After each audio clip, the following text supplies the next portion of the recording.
previous year question paper, chapter wise solution, AHSEC. Topic, Principles of Inheritance and Variation, বংশগতিৰ সূত্ৰ আৰু প্ৰকাৰণ।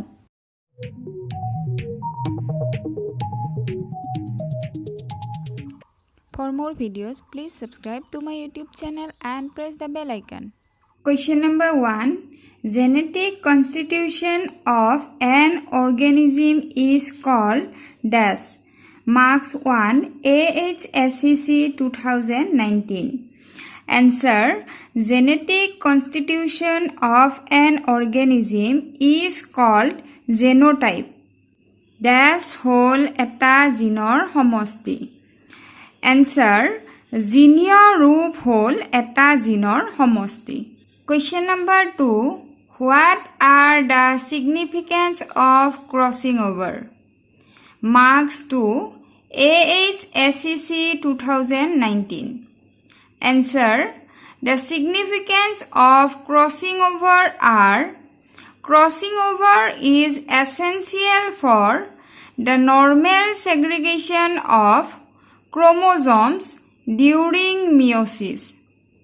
Crossing over also accounts for the genetic variation because due to the swapping of genetic material during crossing over, the chromatids held together by the centromere are no longer identical.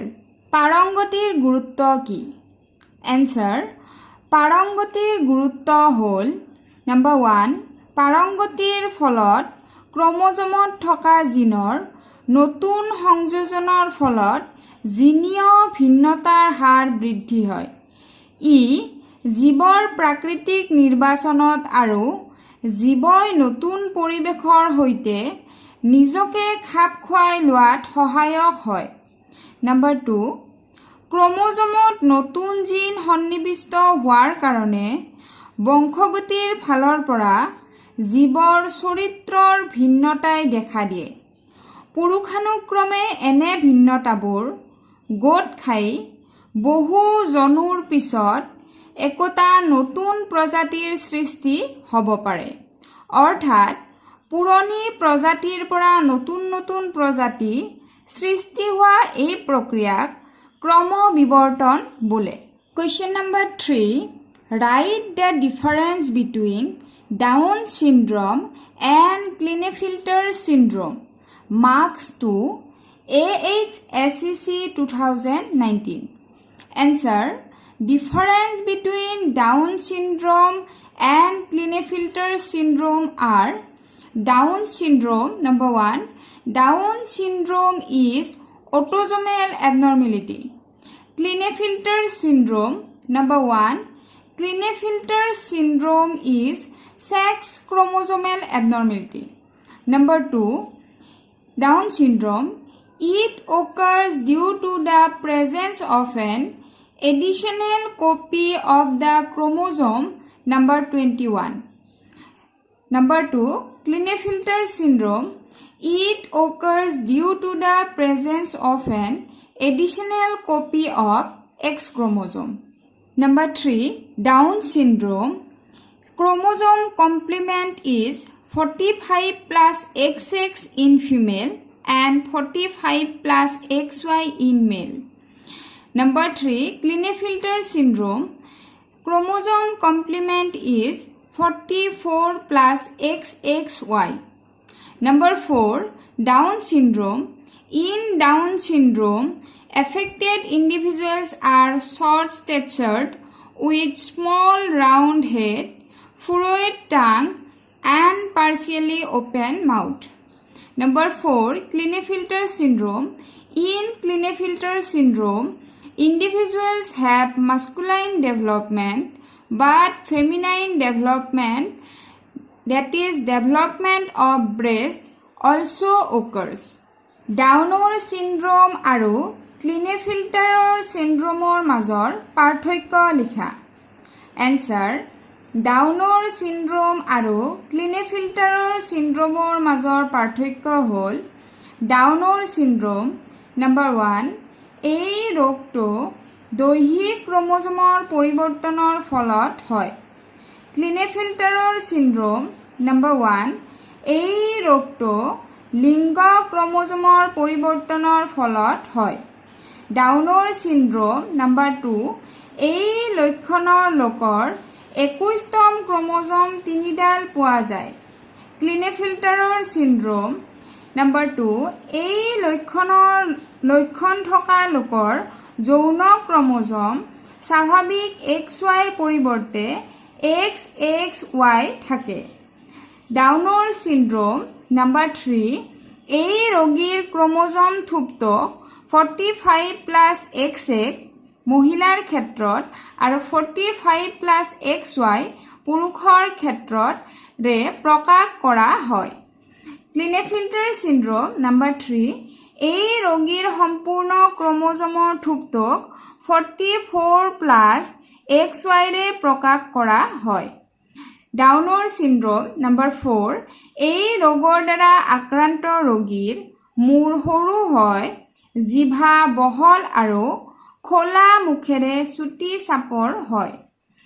ক্লিনেফেল্টাৰৰ syndrome number 4, এই ৰোগৰ দ্বাৰা আক্ৰান্ত ৰোগীক পুৰুষ বুলি ধৰা হয় যদিও পুৰুষ জননাংগ বৰ্ধন নহয়। গাৰ নোম তাকৰীয়া হয় আৰু কিছু পৰিমাণে স্তন গঠিত হয়। Question number 4. Describe about the pedigree analysis. Marks 3, AHSCC 2019. Answer. Pedigree analysis is an analysis of traits in several generations of a family. In this analysis, the inheritance of a particular trait is represented in the family tree over generations. Importance of pedigree analysis are as follows. Number 1, it is used to know the possibility of expressive or recessive allele which may cause genetic disorders. Number 2, it shows the origin of trait and flow of that trait in a family. Number 3, it predicts the harmful effect of marriage between close relatives. Number 4, it is extensively used in medical research. The symbol uses in pedigree analysis are students. Symbols খিনি চাই লোৱা তোমালোকে। Symbols খিনিৰ বিষয়ে মই তোমালোকক pedigree analysis ভিডিঅ'টোত ধুনীয়াকৈ বুজাই দিছো। তোমালোকে যদি সেই ভিডিঅ'টো চোৱা নাই তেতিয়াহ'লে সেই ভিডিঅ'টো চাই ল'বা, তোমালোকে ধুনীয়াকৈ বুজি পাবা। আৰু এই symbols খিনি তোমালোকে এনসাৰটো ড্ৰ কৰি দিব লাগিব। গোটেইখিনি নহলেও কিছু পৰিমাণে হলেও ড্ৰ কৰি দিব লাগিব। গতিকে symbols খিনি ইয়াতে তোমালোকে চাই লোৱা।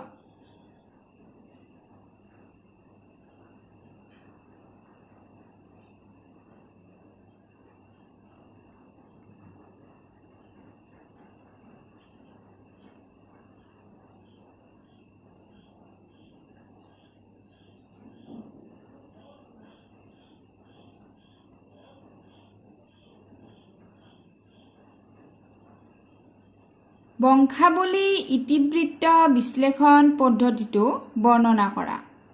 এনসাৰ, যিকোনো এটা গোত্ৰৰ চাৰিত্ৰিক বৈশিষ্ট্যসমূহ কেইবাটাও জনুলৈকে বিচাৰ কৰা প্ৰক্ৰিয়াটোক বংশাৱলী বিচাৰ বোলে। এই প্ৰক্ৰিয়াত বংশানুক্ৰমে কেইবাটাও জনুলৈকে পৰিবাহিত হোৱা চাৰিত্ৰিক বৈশিষ্ট্যসমূহ কিছুমান প্ৰতীকৰ দ্বাৰা বুজোৱা হয়। বংশাৱলী ইতিবৃত্ত বিশ্লেষণৰ গুৰুত্বসমূহ হ'ল: নম্বৰ 1, আনুবংশিক ৰোগসমূহ কোনবোৰ প্ৰভাৱী বা অপ্ৰভাৱী এলিলৰ বাবে হোৱাৰ সম্ভাৱনা থাকে তাৰ বিষয়ে গম পোৱা যায়। নম্বৰ 2, চাৰিত্ৰিক বৈশিষ্ট্যসমূহৰ আৰম্ভণি আৰু কেনেদৰে বংশানুক্ৰমে পৰিবাহিত হয় তাৰ বিষয়ে জানিব পাৰি। নম্বৰ 3, সম্বন্ধীয়ৰ মাজত হোৱা মিলনৰ ফলত দেখা দিয়া ক্ষতিকাৰক প্ৰভাৱৰ বিষয়ে বংশাৱলী বিচাৰৰ দ্বাৰা গম পোৱা যায়। নম্বৰ 4, চিকিৎসা বিষয়ক পৰীক্ষা নিৰীক্ষাত ইয়াক বহুলভাৱে ব্যৱহাৰ কৰা হয়। মানুহৰ বংশাৱলী বিচাৰত ব্যৱহাৰ কৰা প্ৰতীকসমূহ হ'ল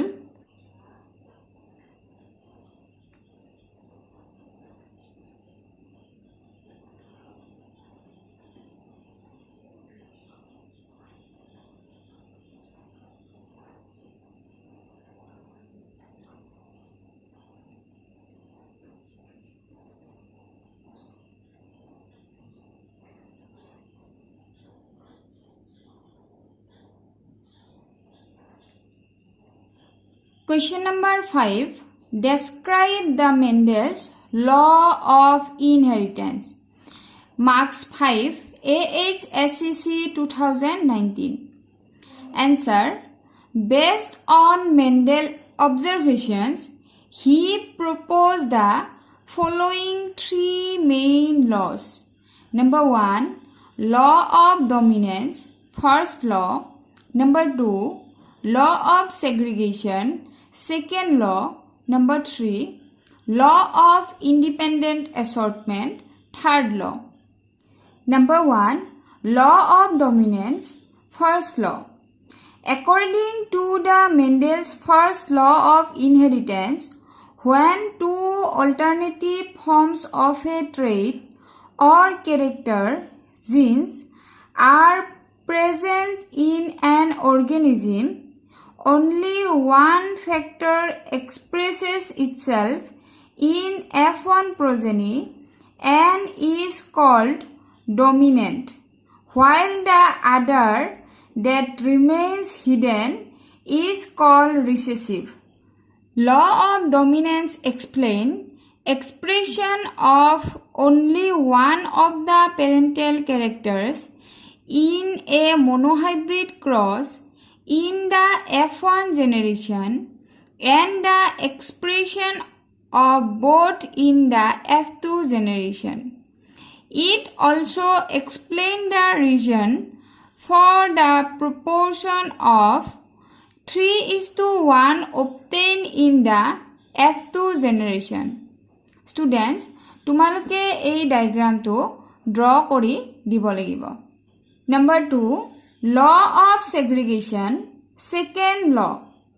According to the second law, alleles does not show any blending, mixing of characters, and both characters are recovered as such in the F2 generation, though one of these is not seen in F1 generation. Due to this, the obtained gametes are pure for a characters, so this law is known as purity of gametes. The parents obtain 2 alleles during gamete formation. The factors or alleles of a pair segregate from each other. Such a gamete receives only one of the 2 factors. Segregation is essential during meiotic division in all sexually reproducing organisms. এই ডায়াগ্ৰামটো তোমালোকে draw কৰি দিবা। Number 3, law of independent assortment, third law.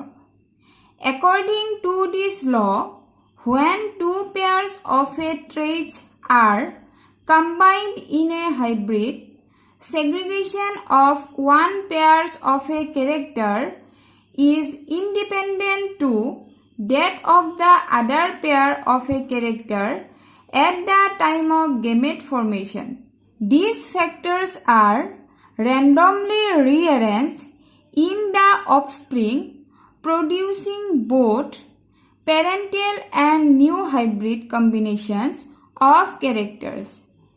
The law was proposed by Mendel based on the results of dihybrid crosses where inheritance of two traits were considered simultaneously. মেণ্ডেলৰ বংশগতি সম্বন্ধীয় সূত্ৰসমূহ বৰ্ণনা কৰা। Answer: বিভিন্ন সংগম পৰীক্ষাসমূহৰ ফলাফল ব্যাখ্যা কৰিবৰ বাবে মেণ্ডেলে তিনিটা মতবাদ বিজ্ঞান জগতলৈ আগবঢ়াইছিল। এই মতবাদ তিনিটাক মেণ্ডেলৰ বংশগতিৰ সূত্ৰ বা মেণ্ডেলীয় তত্ত্ব বোলে। এই সূত্ৰ তিনিটা হ'ল: নম্বৰ 1 প্ৰভাৱী সূত্ৰ বা মেণ্ডেলৰ প্ৰথম বংশগতি সূত্ৰ। নম্বৰ 2 পৃথকীকৰণ সূত্ৰ বা মেণ্ডেলৰ দ্বিতীয় বংশগতি সূত্ৰ। নম্বৰ 3 স্বতন্ত্ৰ বিন্যাস সূত্ৰ বা স্বাধীন বৰ্গ বিভাজনৰ সূত্ৰ বা মেণ্ডেলৰ তৃতীয় বংশগতি সূত্ৰ। নম্বৰ 1 প্ৰভাৱী সূত্ৰ বা প্ৰথম বংশগতিৰ সূত্ৰ। মেণ্ডেলৰ প্ৰথম সূত্ৰ বা প্ৰভাৱী সূত্ৰ অনুসৰি দুটা পৰস্পৰ বিপৰীত লক্ষণযুক্ত যেনে ওখ চাপৰ দুটা জীৱৰ মাজত সংকৰণ ঘটালে F1 জনুত পিতৃজনুৰ দুটা লক্ষণৰ কেৱল এটাহে প্ৰকাশ পায়। প্ৰকাশ পোৱা লক্ষণটোক প্ৰভাৱী আৰু প্ৰকাশ নোপোৱা বা সুপ্ত অৱস্থাত থকা লক্ষণটোক অপ্ৰভাৱী বা পৰাহত লক্ষণ বোলে। মেণ্ডেলৰ প্ৰভাৱী সূত্ৰ মটৰ মাহৰ ওখ আৰু চাপৰ গছৰ মাজত কৰা একসংকৰণ পৰীক্ষাৰ দ্বাৰা ব্যাখ্যা কৰিব পাৰি। ওখ লক্ষণটোৰ বাবে থকা কাৰকটোক কেপিটেল T আৰু চাপৰ লক্ষণটোৰ বাবে থকা কাৰকটোক স্মল t সংকেতেৰে বুজাইছিল। এতিয়া এই ওখ কেপিটেল T আৰু চাপৰ স্মল t কাণ্ডযুক্ত দুজোপা গছক পিতৃজনু হিচাপে ধৰি লৈ ইহঁতৰ মাজত ইতৰ পৰাগণ হ'বলৈ দিলে প্ৰথম অপত্যজনুত সৃষ্টি হোৱা আটাইবোৰ গছ ওখ লক্ষণ বিশিষ্ট সংকৰ উদ্ভিদ কেপিটেল T স্মল t হয়। অৰ্থাৎ বিশেষ চৰিত্ৰৰ বাবে কোনো জীৱৰ মাজত সংকৰ পৰীক্ষা কৰিলে তাৰ ফলত সৃষ্টি হোৱা F1 জনু পিতৃজনু দুটাৰ বিপৰীতধৰ্মী লক্ষণৰ বাবে থকা কাৰকযোৰৰ যিকোনো এটাহে প্ৰকাশ পায়। ইয়ে হ'ল মেণ্ডেলৰ প্ৰভাৱী সূত্ৰ। ছাত্ৰ ছাত্ৰীসকল, তোমালোকে এই ডায়েগ্ৰামটো ড্ৰ কৰি দিবা। নম্বৰ 2 পৃথকীকৰণ সূত্ৰ বা মেণ্ডেলৰ দ্বিতীয় বংশগতি সূত্ৰ।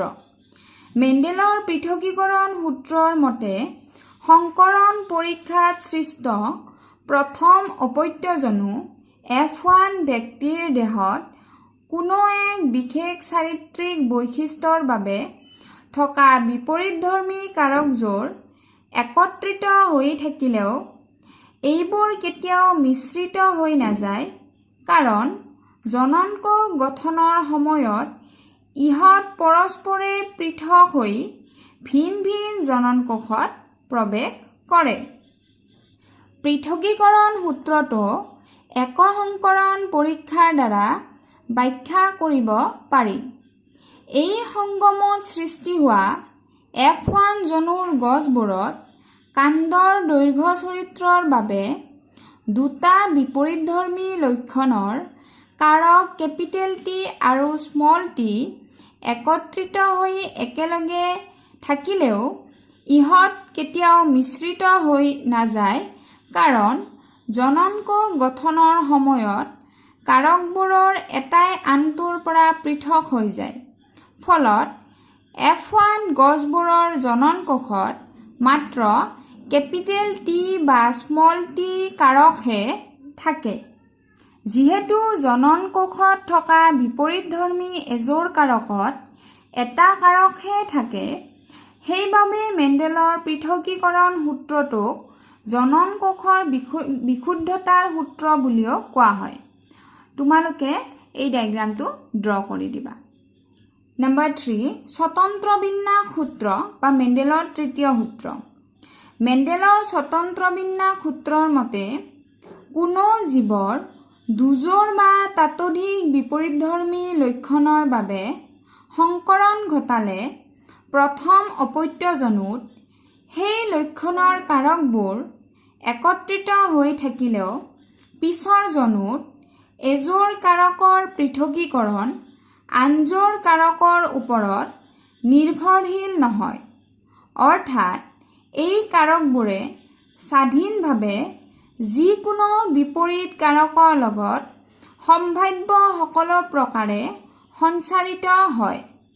উদাহৰণস্বৰূপে মেণ্ডেলৰ সমযোজক বিশুদ্ধ ঘূৰণীয়া হালধীয়া লক্ষণ বিশিষ্ট বীজযুক্ত এজোপা গছৰ লগত সমযোজক বিশুদ্ধ সেউজীয়া সতৰা লক্ষণ বিশিষ্ট আন এজোপা গছৰ মাজত সংকৰ পৰীক্ষা কৰিছিল। প্ৰথম অপত্যজনুৰ আটাইবোৰ গছ ঘূৰণীয়া হালধীয়া লক্ষণ বিশিষ্ট আছিল, অৰ্থাৎ প্ৰভাৱী চৰিত্ৰটো প্ৰকাশ পাইছিল। F1 জনুত ডি সংকৰ গছবোৰত স্বপৰাগণ হ'বলৈ দিয়াত দ্বিতীয় অপত্যজনুত 4 প্ৰকাৰৰ গছ দেখা গৈছিল। F1 জনুত এই 4 প্ৰকাৰৰ গছৰ ভেক্টৰৰূপৰ অনুপাত আছিল ঘূৰণীয়া হালধীয়া 9, সতৰা হালধীয়া 3, ঘূৰণীয়া সেউজীয়া 3, সতৰা সেউজীয়া 1।